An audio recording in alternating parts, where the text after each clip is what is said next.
Hey, what's up guys? Big day for Apple today where they announced the new iPhone XS Max, the iPhone XR, and then of course the iPhone XS, amongst other things. But in this video, the point is, I actually want to make it very simple for you guys to decide which device to buy. There are so many and there's a lot of information out there, so I want to narrow it down to what's different and what actually matters when considering, between all these devices. So the iPhone XR is a cheaper version, but it might not necessarily be worth going down, saving $250, but sacrificing a lot of features. So that's why I want to bring it to light, talk about all those differences, even some that Apple didn't even mention at their event.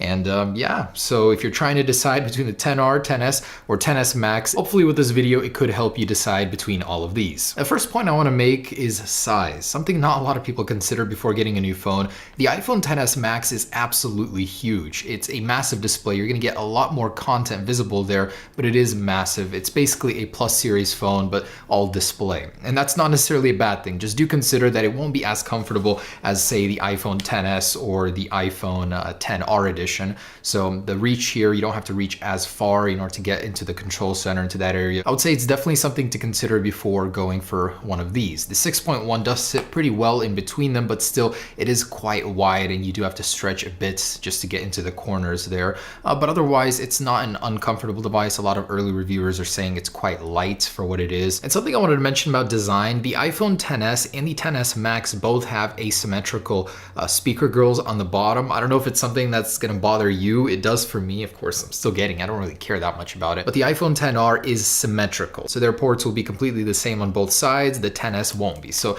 very interesting design change. We don't know why they did that, but there is an antenna band in the place there. So it could be something to do with the modem setup or something like that. Okay, so let's start with displays. The thing that we're going to be interacting with the most on these devices. So obviously with the XS and the XS Max, you do have a couple different choices, smaller or larger. And with the iPhone XR, it goes smack dab in the middle at 6.1 inches. Size is size, that's your preference, but the technology behind the display is massively different. Here we've got, as Apple calls it, a liquid retina. This is a super retina. Now Apple's made some improvements to that, so the contrast ratio is better, the dynamic range is improved, so the display is really, really great. It supports HDR, this one does not, and the pixel density is a lot sharper. So it's got a 458 pixel density. This one has a 326, which is a 720p display stretched across 6.1 inches. It's not going to be anywhere near as sharp as the XS models. So that for me is a big no. I would rather pay the extra $250 and get a much better display. This is the number one thing you're going to be interacting with on a daily. Just do remember that. But for some people, it really doesn't matter. It's all about your priorities. The one thing that sucks though about the iPhone XR is the amount of bezels on the side. And this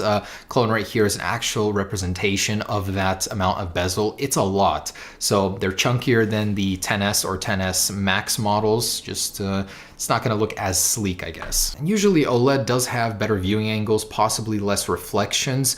Brightness wise, they're the same, but it's still going to be the best LCD ever made. It's just not as good as an organic LED display. Oh, and get this, Apple has completely removed 3D touch from the iPhone XR, so no longer are you going to get that pressure sensitive display. They've replaced it with something called the haptic touch, where if you hold something, it responds with a haptic movement using the Taptic engine. It's going to feel similar, but it won't be the same functionality. So if you guys use 3D touch on a daily, if you love it, you won't be getting it on the XR, at least not in the same capacity. And materials. So the iPhone XR has an aluminum border, aluminum 7000 series to be exact. It's very durable, but not as durable as stainless steel. I mean, this is a solid metal. It's going to deform less during drops. In my experience, it's a lot harder to actually gouge and stuff like that, but it's not that big of a difference. They still feel very premium, glass and metal everywhere basically. Durability wise, I believe these both have the world's strongest glass, as Apple said, and this one though is not as resistant in the water. It has an IP67 rating,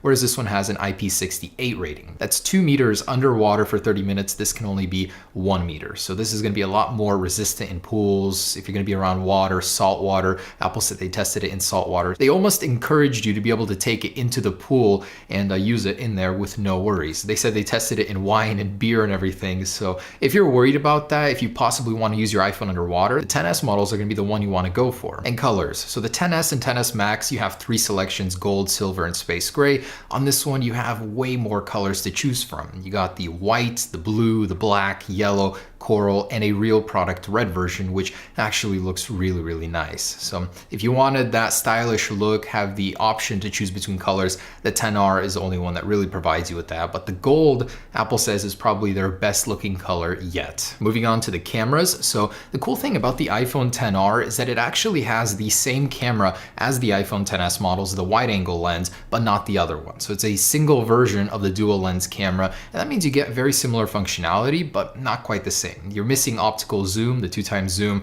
Digital zoom only goes up to 5 times instead of 10 times on the XS, and you get 2 less portrait lighting effects versus the iPhone XS. It has a little bit more functionality there. Cool thing is though, it's the same aperture, same exact camera lens, just without the second one below it. So you're really not going to be missing out on much, but for low light, for zooming in on stuff, for video in general, this one will be a little bit better still. And the portrait lighting uses real depth instead of calculating it using digital algorithms, as Apple said. So overall, the camera will be better on the iPhone XS, but not greatly over the iPhone XR. And I'll have to test it, of course, in this channel. And something Apple didn't mention is that the iPhone XR has a lower class modem versus the XS. The XS will be capable of gigabit LTE downloads. This one stays at 600, so it doesn't have the newest modem technology. Okay, so as for physical differences, that's just about it between these models, the XR and XS. Between the XS and XS Max, I just wanted to point out it mostly comes down to size preference. Do you want a smaller device or larger one? The difference between them is very, very minimal. It's just a little bit more battery life. You get an extra hour of battery life usage and a larger display. If you want to pay an extra $100 for that, be my guest if you want the larger size. But other than that, like in previous years, between the Plus and the non-Plus models, there used to be a lot of differences. Camera mainly, a screen. Now that is no longer the difference. It's just a larger display and a 1 hour longer battery life. So about the price, honestly, when Apple announced the pricing, I was like, wow, that's a bit steep. For the XS, it remains at $1,000 and the XS Max at $1,100 or $1,099, and the iPhone XR starts at $749. I think that's $50 to $100 overpriced of what it should be for what it offers, but at the same time, this thing shares so many similarities with the XS. It shares the same processor, the same internals mostly, as most of the camera and functionality in general has Face ID. The overall display is very, very similar looking, although it is an LCD, but Apple really loaded this thing up with most of what made the iPhone X great and improved upon it. So you're not really getting shortchanged, but at $750, honestly, I would have expected just a little bit more. I would have wanted this thing to start at $700. That seems a little more fair. And the iPhone XS Max maxes out at $1,449 without AppleCare, and AppleCare is actually rumored to get even more expensive because now it could cover theft or something like that. So this thing could potentially skirt with $2,000 prices fully loaded with tax and all that. That's ridiculous for a smartphone. But studies show that people are okay with spending $1,000 for smartphones, so Apple is really pushing that envelope. So the bottom line is that between the XS and XS Max, again, there's very little difference aside from $100 and the screen size. Between the XR and XS, there is a good amount of difference, but for $250, it just seems like it's a logical choice to upgrade to the XS. That $250 gets you a better display, better cameras, it gives you 3D touch, the display has thinner bezels going around it, it looks a little bit sleeker, you have that beautiful gold color option, whereas, you know, you can't get those colors if you do go to the XS from the XR. And if you wanted a 512 gigabyte storage option, which I don't know how many of you guys would because it carries a $450 premium over standard,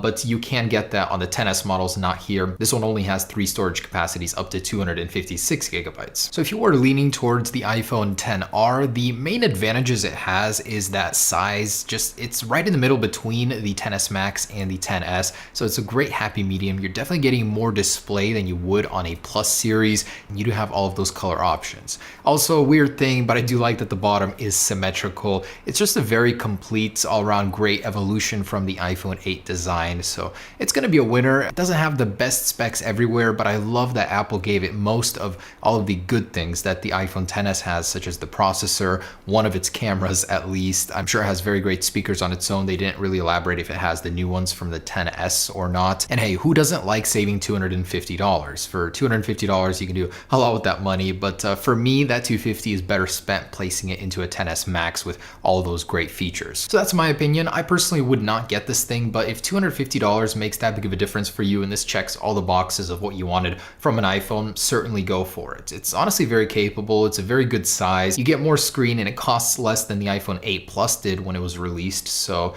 not bad at all, honestly. Between these guys, I'm definitely going for the XS Max, but whatever meets your needs is what you should go for. But hopefully this video helped make it a little bit more clear. They are more similar than they are different, but there are those key little things that really make the difference between these, mostly the display and the cameras. All right, guys, there it is. Thanks for watching. Hopefully I made your decision just a little bit easier. Peace.